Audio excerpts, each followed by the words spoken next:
It's time to build our design for the introduction sequence.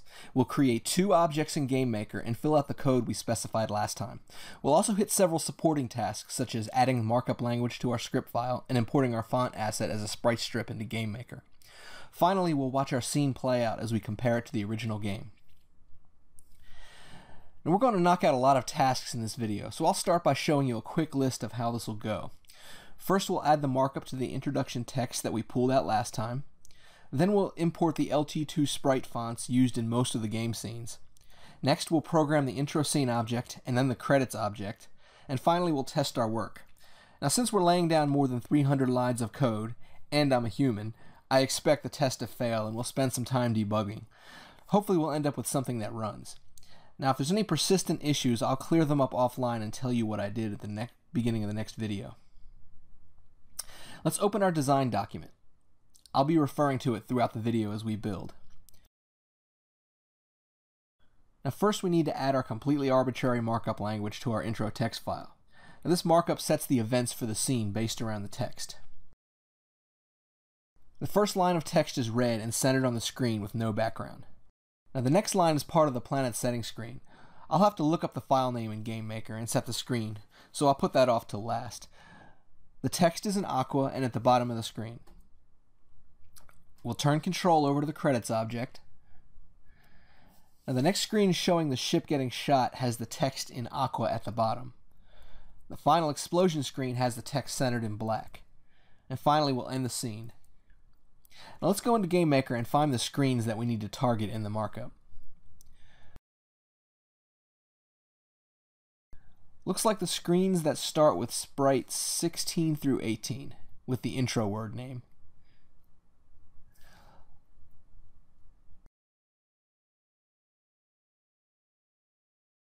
Let's save the file and drag it into the included files down here.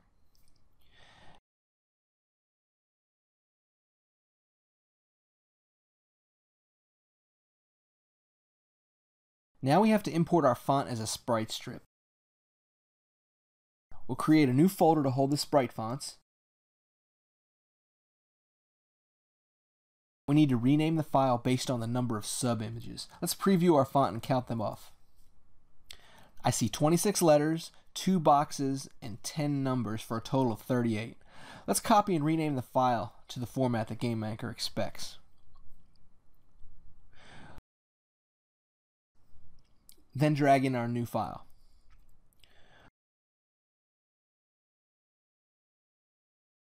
Looks like all 38 images are here. To load the sprites as a font asset, we need to add a line of code to our initialization script.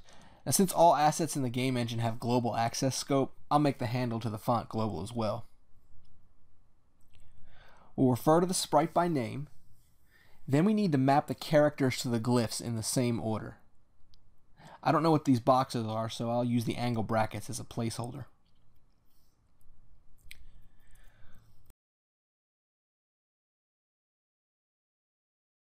We'll then need to specify if the glyphs are treated proportionally or monospaced. We want to treat them proportionally with a spacing of 1 between the characters. Now all the glyphs vary in size, so it'll look unnatural to have them occupy the whole width of the frame. GameMaker automatically calculates the width of individual characters if we set them to proportional. Now we're ready for the intro scene object.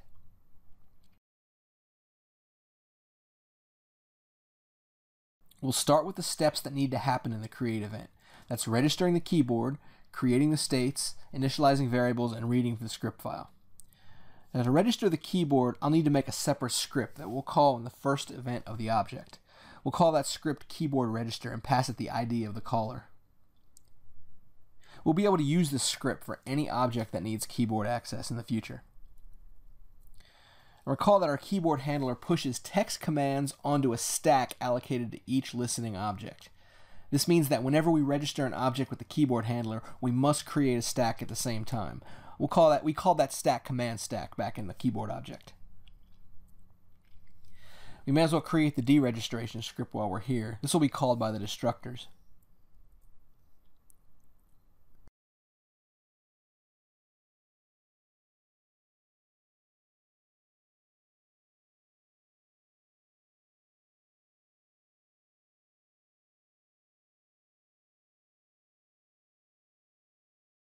Now we'll define our intro object states that we already planned out. This is a simple enumeration.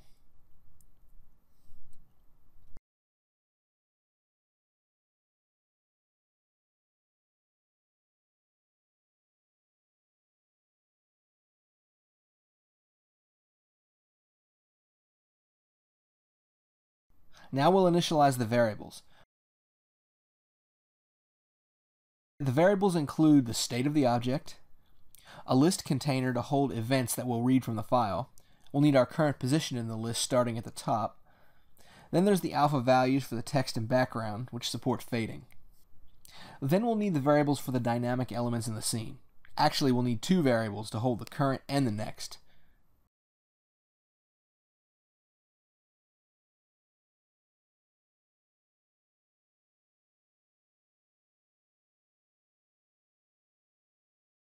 The next variables act as the back buffer that will swap at the right time.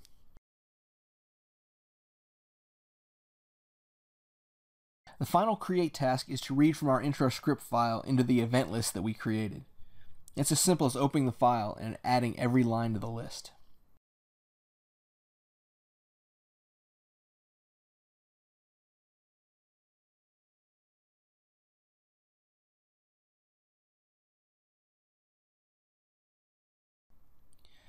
Let's move on to the destroy event. All we need to do is deregister the keyboard, clean up the data structures, and go to the next room.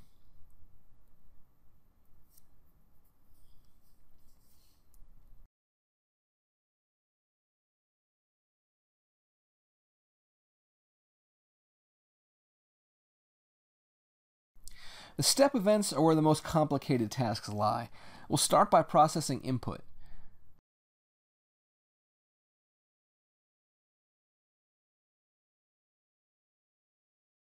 And if the command stack has information, then we'll handle it. We always want to pull from the stack if there's something waiting, although we'll discard it if we're not actively listening. Now remember, the keyboard object passes information regardless of which state the object is in. Now the actual commands we're interested in is if any button was pressed at all, or if the escape button was pushed, which ends the scene immediately. Now the commands we're looking for have to match the text commands that we defined in the keyboard object. Now, it looks like the escape isn't one of the buttons we set up before, so let's add that to the keyboard handler. Now we'll trap both. If any key is pressed, we'll fade out the text. If escape is pressed, we'll just destroy the object. Remember, destroying the object jumps us to the main menu. Now for the largest block of code for today. We need to handle all of the other 7 states in our machine. I'm going to keep everything in a single block for now, so unfortunately this may look ugly. I'll comment out our work first and then backfill. In the read state, we'll go through the event list, loading up the back buffers until we hit text. Then we'll do a swap. In the swap state, we make buffered variables the active variables. We have a screen fade in state, a text fade in state, the text fades out,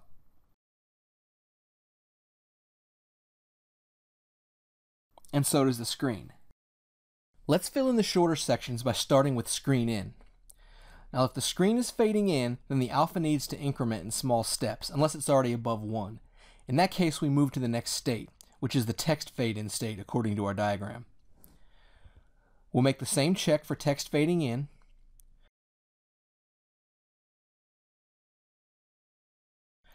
text fading out is similar to in, except we're decrementing. Now the next state could go to either the screen fading state or the read state. To know which to go to, we have to look at the next event and see if there's a delimiter or text. A delimiter means the screen format is changing, so we should fade out the screen. Otherwise, there's more text and we just need to read it in.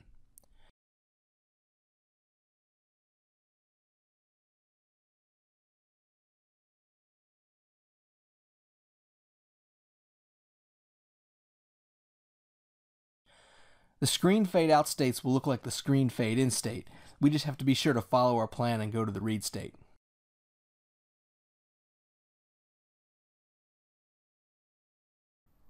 Now for the swap operation. In general, we have to copy values from the next variables to the current variables, only if they're relevant. This means that any variables that aren't changed with the swap will remain the same. Then we'll clear out the back buffer for the next cycle. Now, unlike our diagram, which shows the swap going to either the text fade in or the screen fade in, I'll always go for the screen fade in. The trick is that if the screen is already completely faded in, it'll immediately pass to the text fade in state.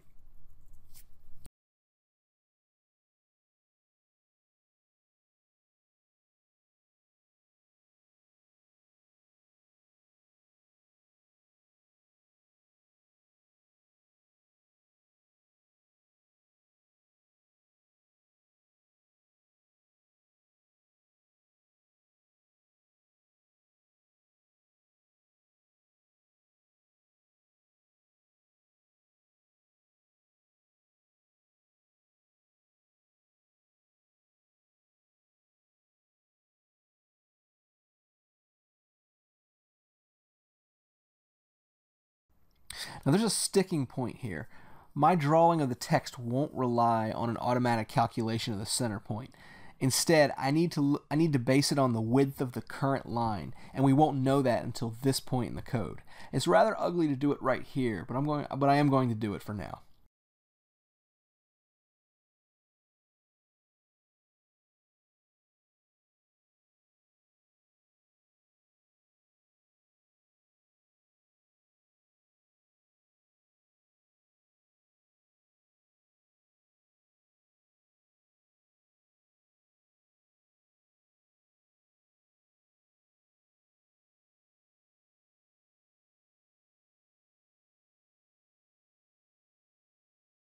Now our final state is where we interpret our markup language to set the back buffer appropriately. We'll read the next event and take special note of the first character. If that first character is our delimiter, we need to handle the rest of the command.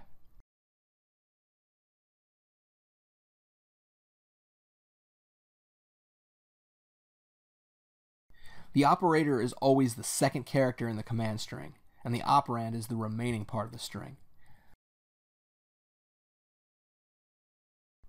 We'll go down the list of markup operations starting at the top. Our first character is S, which sets the background screen.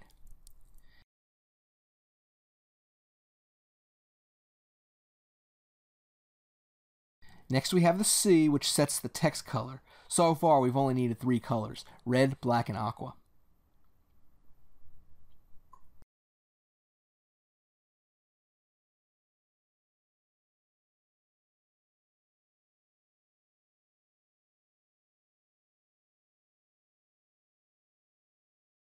We set the vertical position with V.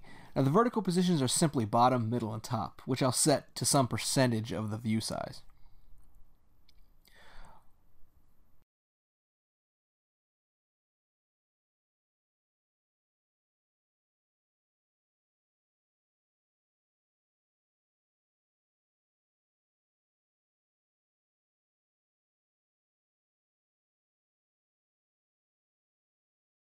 Now horizontal alignment is set with the H.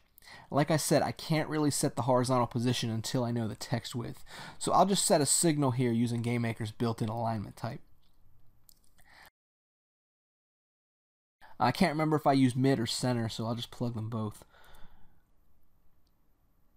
Now O creates our new display object and puts the current object to sleep. I'll let the new object take responsibility for waking up the caller here.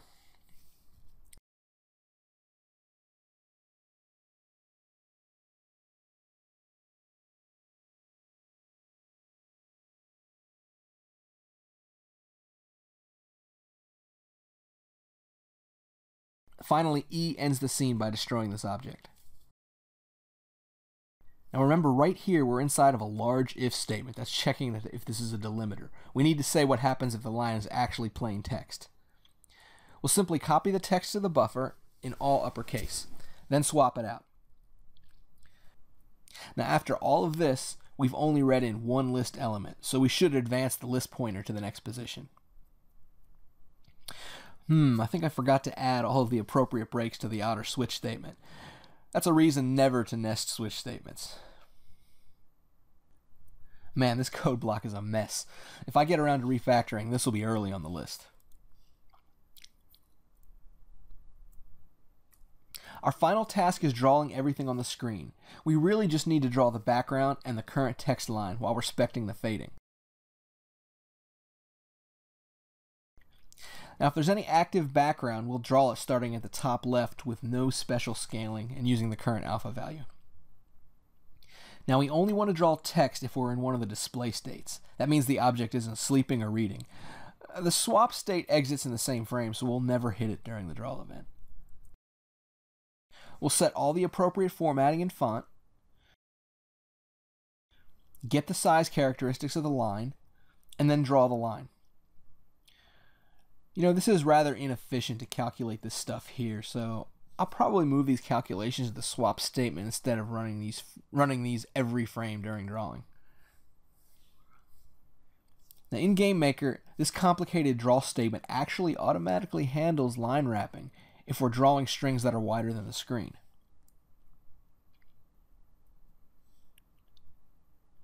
We're done with our main object and onto the credits placeholder. Now it's a more simple design, but includes a tedious drawing task that I'll probably fast forward through. First, we'll deal with the create event, which calls for registering the keyboard, initializing variables, and changing the music. Now, in addition to the keyboard, I'll probably need references to other objects in the game, so I'll add those here.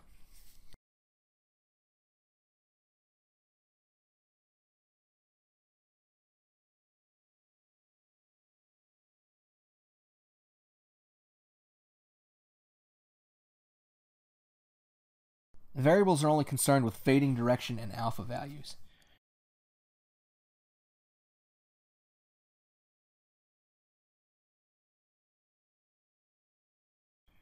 Remember, when we change to the credit sequence, we have to change the music as well.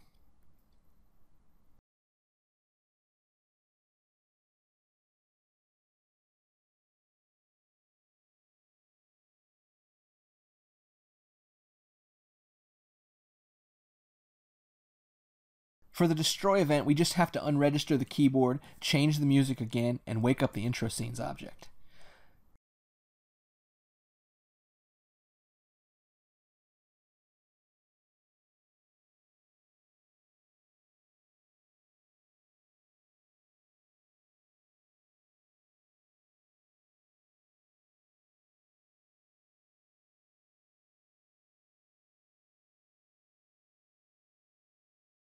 The step event is where we process input and fading mechanics. Dealing with input will look almost exactly the same as the intro object. In fact, it'll look the same for all objects that use the keyboard. The difference here is that we're triggering fade and not changing states. The fading mode basically acts like a mini state machine.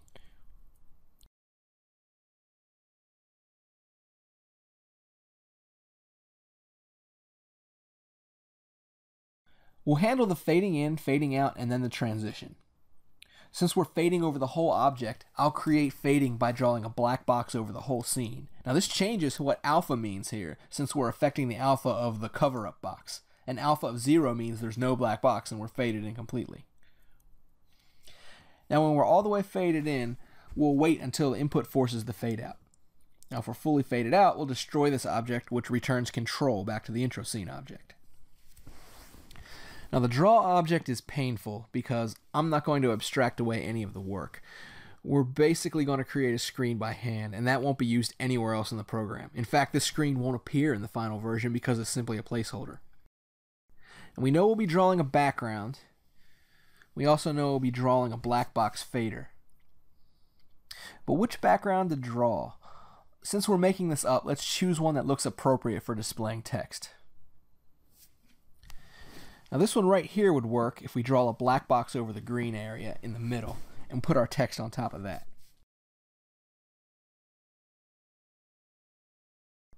Then we'll set up the text drawing, followed by the header, then a title, then the list of crew, and finally a Creative Commons attribution.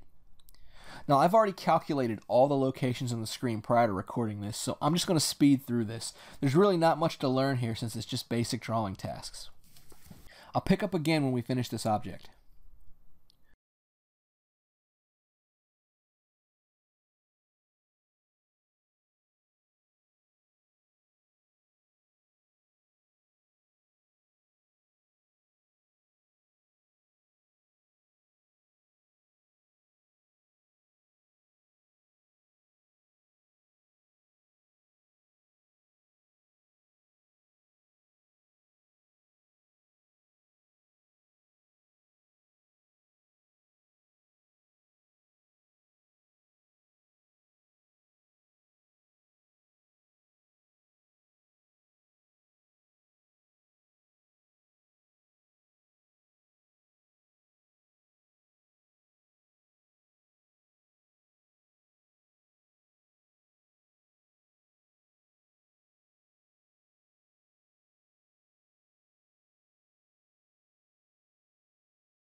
Okay, now we're done with the major programming, but we still have to create an intro object when the room starts.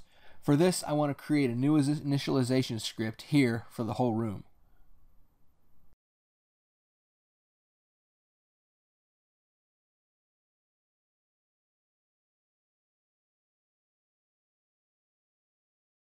So since this is in the first room, I'll have it called right before init game is called, or right after.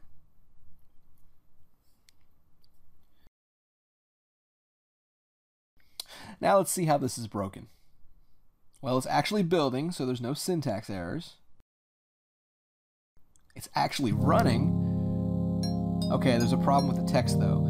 It's not horizontally centered. There's some letters missing for some reason, and the spacing seems exaggerated. Oh, there's a hard fault. It looks like a simple typo.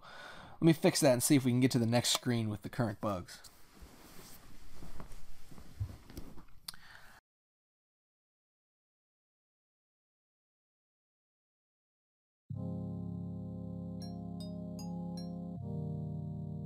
Oh, there's definitely a spacing problem. The alignment seems correct on this screen.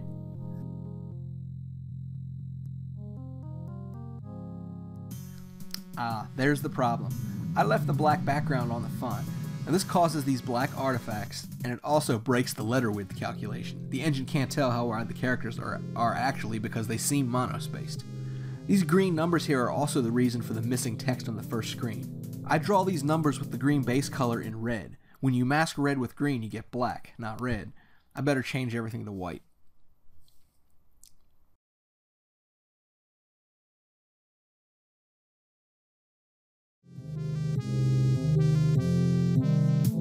And we do land on the main menu as expected. We can hear the music, but there's no menu object to draw anything. I'm actually surprised that the state machine works the first time. We just have to fix these text issues. So there's another subtle problem. Our font doesn't include any of the symbols we expect.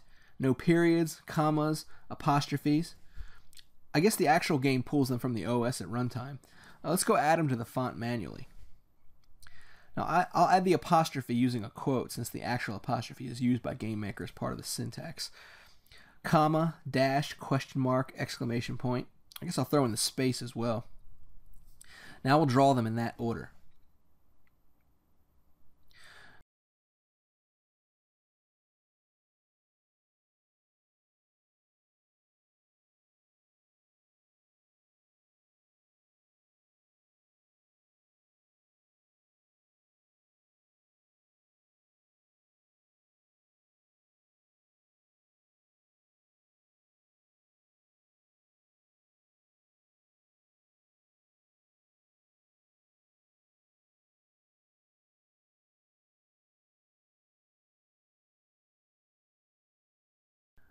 Now there's still a horizontal alignment issue. I think there's still a spacing issue because all the word breaks are barely noticeable. I think this is caused because I manually added a space character and the proportion calculation drops the width to 0. Let's see if we can find out why the horizontal alignment part isn't taking.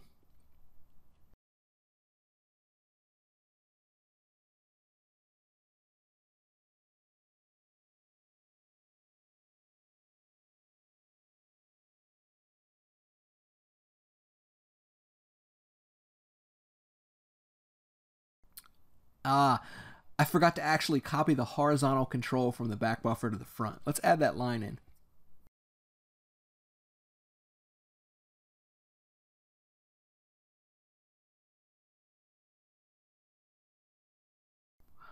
Alright, horizontal fixed. Spacing is still a problem. So all I have to do is give the space character some depth and we're home free.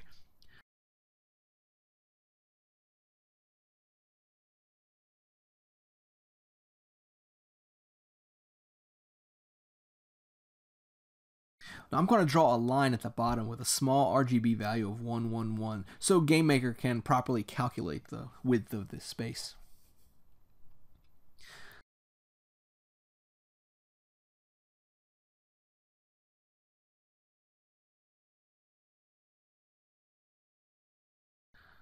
Well, unfortunately that didn't work out. It should have, but I'm not sure why. I'll fix that in between videos and explain what I missed the next time. For fun, let's do a side-by-side comparison of where we are with the actual game.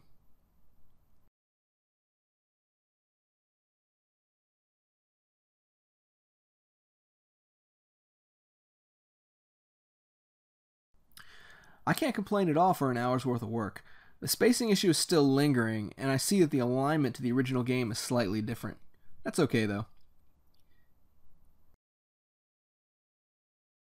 Next time we'll pick up with the main menu.